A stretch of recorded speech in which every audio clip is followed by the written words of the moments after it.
Chelsea Bonny, ce qu'on entend dans votre voix, c'est qu'Israël est aujourd'hui seul responsable de l'escalade actuelle, le Hamas qui tire des roquettes quotidiennement. On reparle quand même.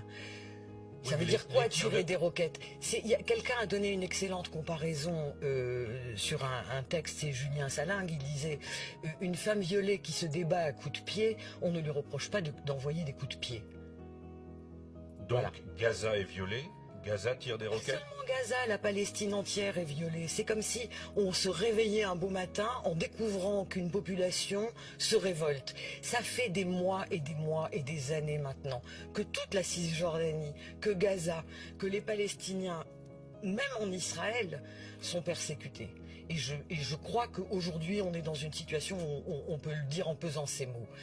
Ça fait des mois qu'il y a des morts tous les jours en Cisjordanie, que Gaza est bombardé, pourquoi c'est comme si c'était nouveau que Gaza était bombardé, qu'il y a des blessés, qu'il y a des gens, il y a 10 000 prisonniers aujourd'hui, d'accord, dont une grande partie sans procès, sans accès au dossier défense. On le sait tout ça. Personne ne le dit et tout d'un coup on se réveille un beau matin parce qu'une partie de la population palestinienne se révolte. Mais la communauté internationale se décide à jouer son rôle, ce qu'elle n'a pas encore fait. Ce qui me paraît particulièrement ignoble vu les chiffres que vous énoncez.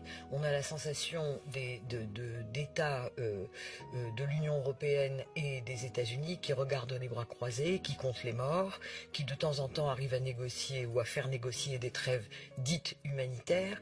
C'est comme si le politique avait décidé de se croiser les bras et de regarder le massacre se produire. Éminemment dangereux. Si on se rappelle du vocabulaire des Nations Unies pendant l'opération Plomb durci, les termes de crimes de guerre étaient prononcés par exemple. En ce moment on les entend pas. Il y a une espèce de pudeur scandaleuse, ignoble à mon avis, sur cette histoire qui révèle une forme de, non seulement de lâcheté, mais je dirais presque de perversité. Il est scandaleux qu'on n'arrête pas Israël, comme si les États-Unis ou l'Union européenne n'avaient pas les moyens de le faire. Je vais juste rappeler un tout petit exemple. La fin de la première intifada se passe comment?